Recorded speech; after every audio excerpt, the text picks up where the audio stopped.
Hi guys, thank you for joining me today on Healing with Erosion. My name is Ashley and I can't wait to talk to you guys today about narcissistic abuse.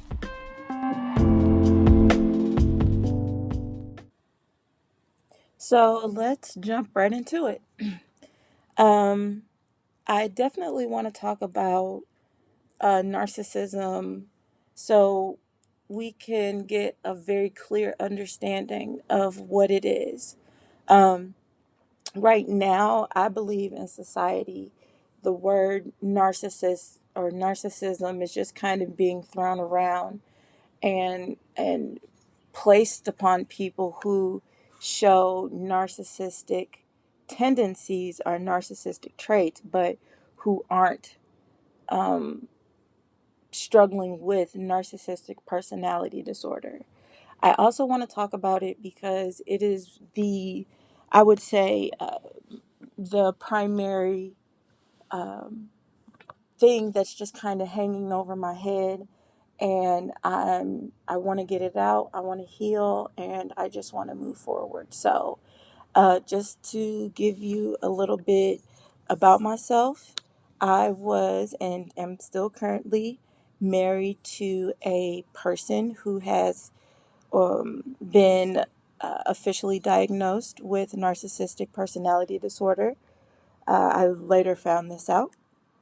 If you're not sure of what narcissistic personality disorder is, I'll just quickly review some of the traits um, of a person with narcissism. So they have a very exaggerated sense of self importance, they have an excessive need for admiration, they're superficial.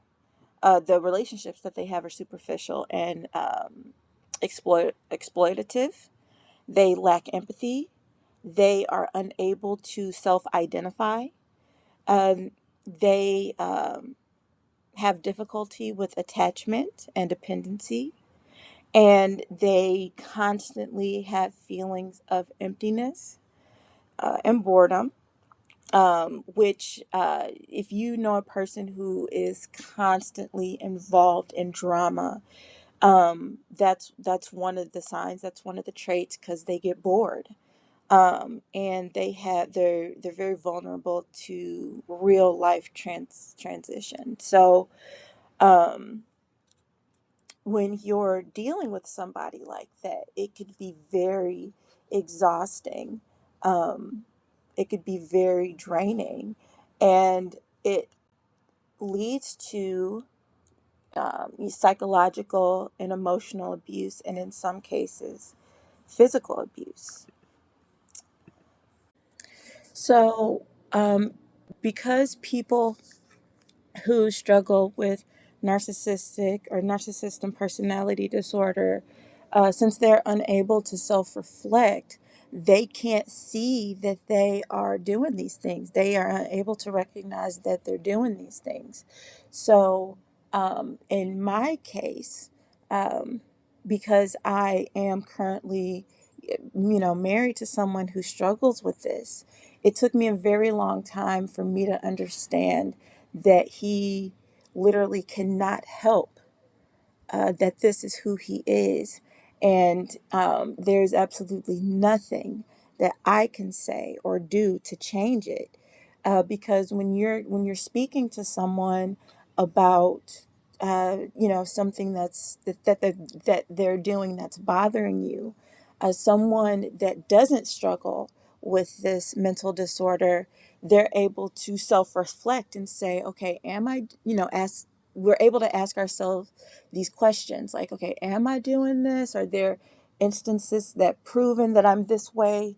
But people who struggle with narcissistic personality disorder, they can't do that. So if you find yourself in a relationship, any type of relationship, where you see the majority of the traits that I described, just know that if you expect them to realize what they're doing, that's just not going to happen.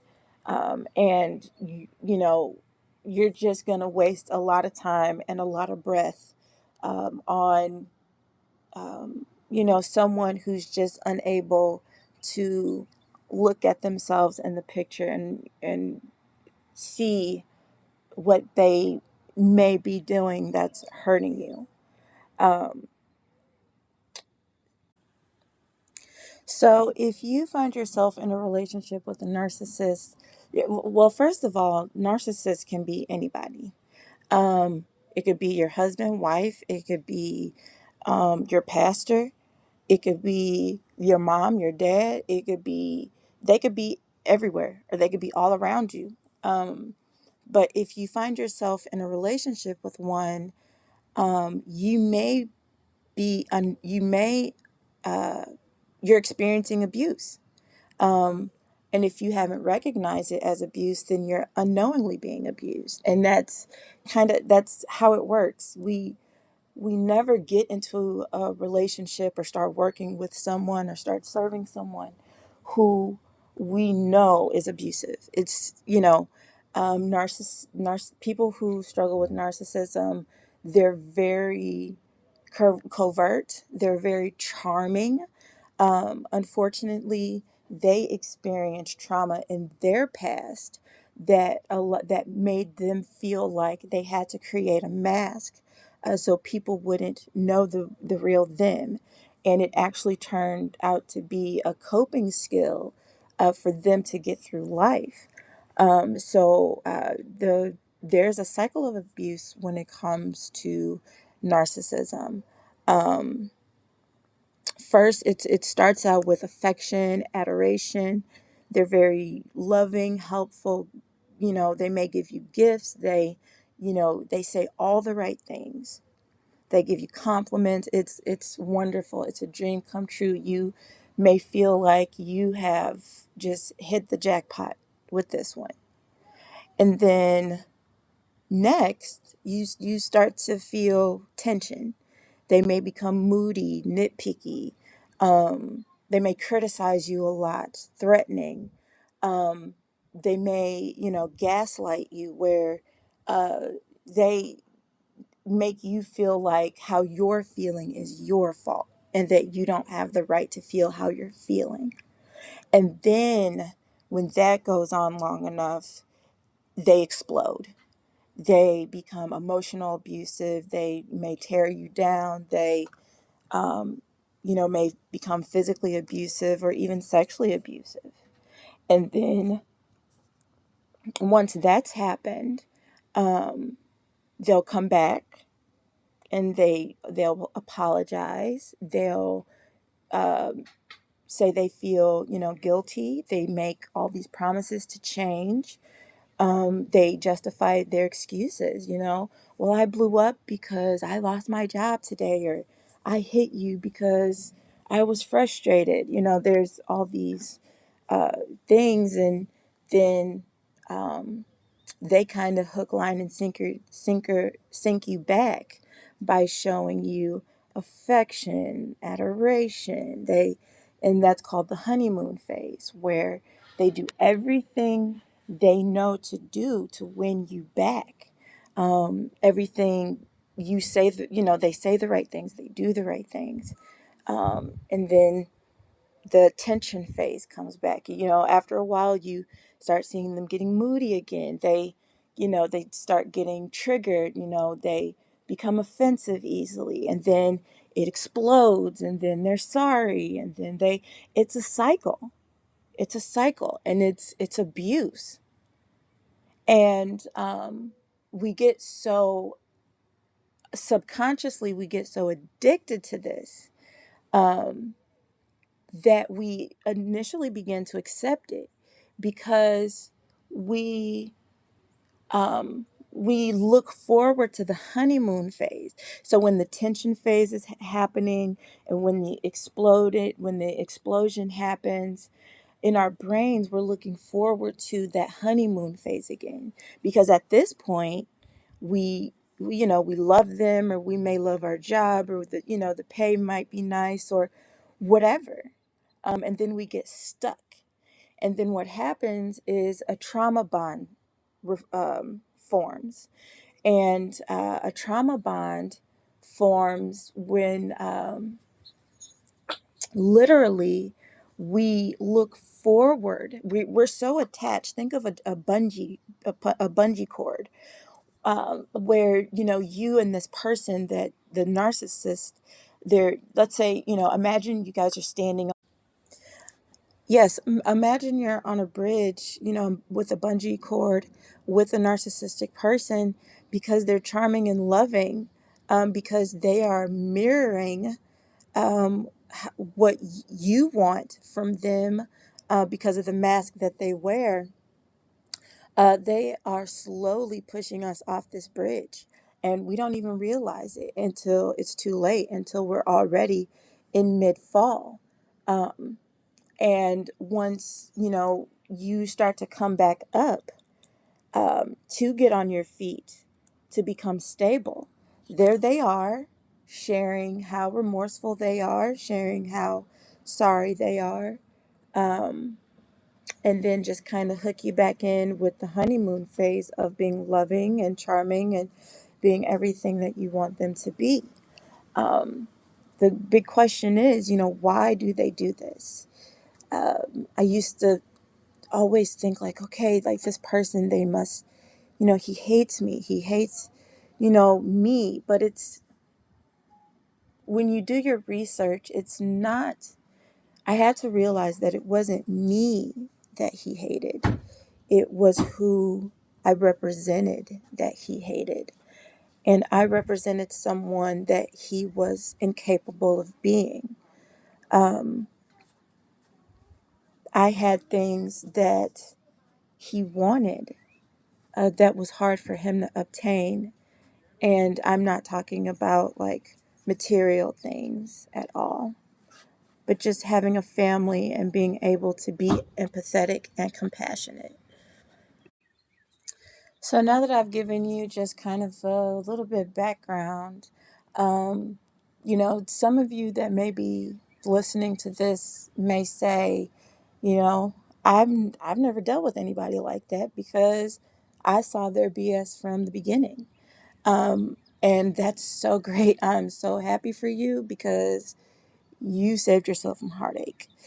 Unfortunately, there are many of us who saw it, and met these people, and just fell for the charm, just fell hook, line, and sinker for that charm. And when you do, the ones that have done that, including me, um, and I'll be referring to myself, for the rest of the podcast, because I definitely want to concentrate on my personal experience. Um, but me, when I fell for it, just like so many others that I've talked to who have fell for it, it made us blind to the bad stuff. Um, or we made excuses for them for the bad stuff because of the charm, because of, the trauma that they've experienced. We, or me, felt like, I can love him through it. I can help him become better. I can help him move past it, when that wasn't the case. Um, so my personal experience, I've, my husband left in July of 2019. And I was devastated for two reasons. I was devastated, number one, because the pain was so deep. I felt like I couldn't live without him. I felt like everything just was ripped, from me in an instant. But I was also devastated because I was confused at why I was so upset that someone who was obviously very abusive and disrespectful towards me left. I was confused why it upset me that much. Um, and so I went on a seek and find with God, because I needed answers. I felt like I should have been happy. I felt like I should have maybe even thrown a party. because I was no longer living with the abuse, the tension, the everything that comes along with being married to a narcissistic person. Why wasn't I happy? And I found out that, and that's when I began to unravel, narcissism, narcissistic abuse, what that means, the difference between someone who has been medically diagnosed with narcissism personality disorder versus someone who has just, narcissistic personality traits. Because at the end of the day, we all have them. We can all be a little selfish. We can all take over conversations. A lot of the times, we all do those things. Um, and so when I began to unravel these things, the word victim kept popping up. You're a victim of narcissistic abuse. I'm a victim of narcissistic abuse. And anyone who knows me know that I hate the word victim when it's pertaining to myself. I really don't know like what that comes from or what that stems from, um, but initially or eventually, with the help of like my support groups and my mentor, it helped me understand that, quote unquote, being a victim isn't who I am. It's just a word describing who I am at this moment at the result of someone else's actions. So I definitely want to be clear in that. And I'm this, I feel nervous because I'm being so raw, and honest and open. And a lot of what I'm saying, I haven't even shared with, you know, my close friends or family. But um, I definitely want to say that this, me opening up, is not about my husband. It's not about who he is or what he has done. It is about me. This is about telling my truth and getting it out. So if you're still listening to this, you know that you're not alone and that you're not crazy, because being in a cycle of abuse with a narcissist will make you feel like you are insane, and you're not. All of this is real. And we, as a family, my husband and I, in my heart, I still do believe that some moments were real. And I still pray for him. And I do love him. But I'm so glad that he left. I'm so glad that I've grown these past 2 years from it. I'm so glad that I know what I know now, even though it is painful. I'm so glad that I'm in a place of growth, because once he was removed from my life, blessings just started popping up left and right. And the blessings started, way before, but you could tell that my relationship with my husband was hindering my relationship with God. And it was because I was accepting the abuse from my husband. And for a really long time, I was in denial. And with this particular situation, just like every traumatic moment in my life, I swept it under the rug. But when I found out about MPD, I felt like I dealt with it. I was starting to feel better. He, was out of my life, for the moment. But I'm still finding out that this is going to take a while. This isn't a one and done type deal. the healing process, the journey is continuous. And that's what I was in denial about.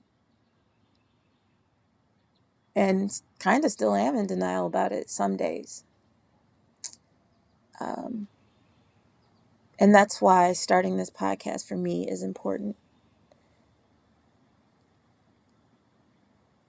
I'm honest, being honest, I'm afraid of being judged. I'm afraid of being, you know, questioned or questioned about my intentions or the backlash I may receive. But it's okay, because now that the truth is out and I'm telling my truth, then there's nothing to feel bad about. So just to wrap things up, the most important thing, if you're going through this, or if you know somebody going through this, the best thing you can do is just be kind to yourself or to that person.